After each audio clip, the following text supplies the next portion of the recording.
Le 14 février dernier, j'étais invité à un show où je devais donner quelques conseils.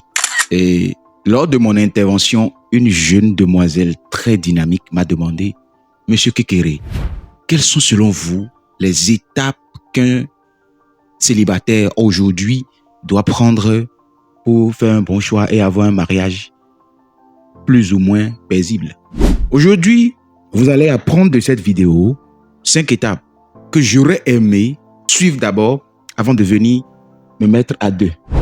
Étape numéro 1, allez à votre découverte d'abord. Qui êtes-vous? Qui es-tu, célibataire?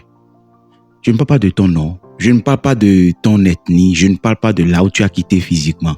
Qui es-tu? Tu as quitté où? Tu es ici pourquoi? Quelles sont tes forces? Quelles sont tes faiblesses? C'est quoi ta destination finale sur Terre? Qui t'a envoyé ici? Tu t'es créé? Qui t'a créé?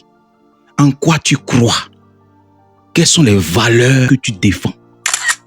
Quel est ton côté angélique et quel est ton côté diabolique que tu as en toi?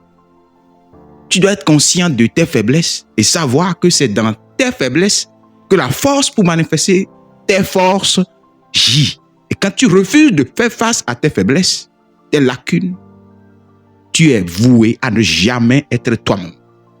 Deuxième étape, l'acceptation et l'amour de soi. Je vais t'envoyer quelque part. Là où beaucoup de personnes ne veulent pas aller, c'est aller faire l'inventaire de ta vie quand tu avais 0 jusqu'à 18 ans. Tu as grandi dans quel type de famille? Dans quel environnement?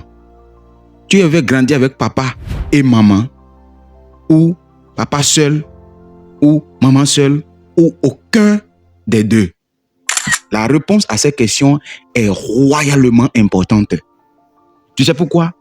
Parce que en célibat, on ne montre pas le type de famille dans laquelle on a grandi. Si c'était une famille dysfonctionnelle où notre émotion avait été saccagée, tripatouillée, on ne montre pas ça.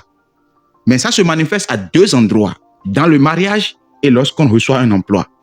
Mon cher ami, si tu n'as pas une idée des blessures que tu as traversées quand tu étais enfant et tu ne t'es pas guéri de ces blessures, tu risques de reproduire exactement quand tu vas te mettre ensemble avec une autre personne, la famille dans laquelle tu as grandi ou dans laquelle tu n'as pas grandi. L'influence de nos parents, de notre vie enfance sur notre vie adulte est rocambolesque. Surtout chez nous en Afrique, francophone surtout ici, où on a été programmé à être saccagé émotionnellement, à être détruit dans notre estime. Mon frère, tu as un grand travail à faire là-bas d'abord. Tu vois comment c'est dur à avaler. J'aurais aimé que quelqu'un me dise ça comme ça. Maintenant, tu n'as pas besoin de me croire. Mais si tu as grandi dans une famille où le papa était alcoolique, fracassait tout, criait sur tout le monde, tapait tout le monde, était incapable d'assumer ses responsabilités, mon frère, attends quelques années maintenant quand tu vas voir tes enfants. Tu risques de revoir ton papa dans ta maison. C'est un principe, ce n'est pas quelque chose que je te souhaite. La seule solution, c'est d'en être conscient tout de suite. Commence par travailler sur ça, accepter ça et guérir de tes blessures de l'enfance d'abord. Et si je vais te donner un conseil, il y a un livre puissant que j'ai découvert. Un livre extraordinaire. Faut lire. Ça va t'aider à guérir, à connaître les blessures, à les réaliser et à commencer par travailler sur ça avant d'aller amener l'enfant d'autrui pour venir rester ensemble avec toi. Troisième étape, il faut savoir que c'est la beauté qui nous fait venir ensemble sous le toit. Ça, c'est le rôle de la beauté. L'euphorie du départ, si tu la vois, elle a le devant, elle a le derrière, elle est belle. Ok. Mais attention, c'est des choses éphémères. À un moment donné, vous voyez la personne complètement sans rien sur elle comme ça, ou bien voilà, et vous dites, vous ne regardez même pas. Ce n'est pas la beauté qui permet de rester sous le même toit pendant longtemps. Bam! Toujours. Ça n'a jamais changé. Hein? L'histoire nous a montré avec constance que toute personne qui renie les principes de la vie sont toujours frustrés à la fin. Oh, you don't get it, you don't get it. You don't get it. On ne dit pas ces choses-là au Bénin ici, c'est pas au permis. Peut-être maintenant, quand je dis ça maintenant, on se dit, ok, lui, il se croit qu'il est Béninois, il boude, je sais. Mais je vais te dire ceci, la beauté permet de fonder la relation, le couple. C'est le caractère, les valeurs que vous défendez qui permettent de rester pendant longtemps. Malheureusement, nous sommes dans un monde aujourd'hui du libéralisme libertaire où on renverse les valeurs, on veut marcher sur les principes en plein déni volontaire. Un monde où celui qui fait le déni, c'est lui qui est plébiscité, encouragé, vénéré aujourd'hui. Le problème avec les dénis volontaires, c'est que peu importe la durée des dénis volontaires, la réalité revient toujours bas. Mon frère, ma soeur, quelles sont tes valeurs? Quel est ton caractère? Si ta beauté avait disparu, si on te défigurait là, si tes seins là, on faisait une chirurgie et on enlève les seins, les fesses là, si un jour tu t'assois sur quelque chose et tu peux plus te lever, qu'est-ce qui va rester? C'est ma question.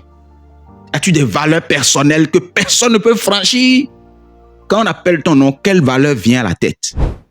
Et dernière chose, il faut savoir que on ne marie jamais qui on veut marier. On se marie à la personne qu'on est. C'est pourquoi tout ce que j'ai dit en haut là, c'est pour que tu détermines qui tu es. Et là, tu vas attirer qui tu es. On attire toujours qui nous sommes. Nous sommes sur des fréquences vibratoires. Celui que tu as maintenant là, c'est celui que tu as attiré. C'est celui que tu es. Mon frère, je sais.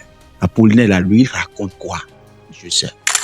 La famille commence lorsque une seule personne décide de travailler sur elle-même, prend l'aventure de la croissance personnelle, spirituelle, émotionnelle, et sait que la vie, c'est une série de leçons qui ne finit jamais.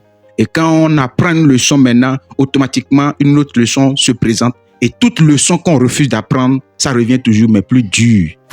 Seuls ceux qui ont décidé de se lancer dans l'aventure de la croissance peuvent vivre ensemble de façon paisible, surtout aujourd'hui. Une personne plus Dieu fait toujours la majorité.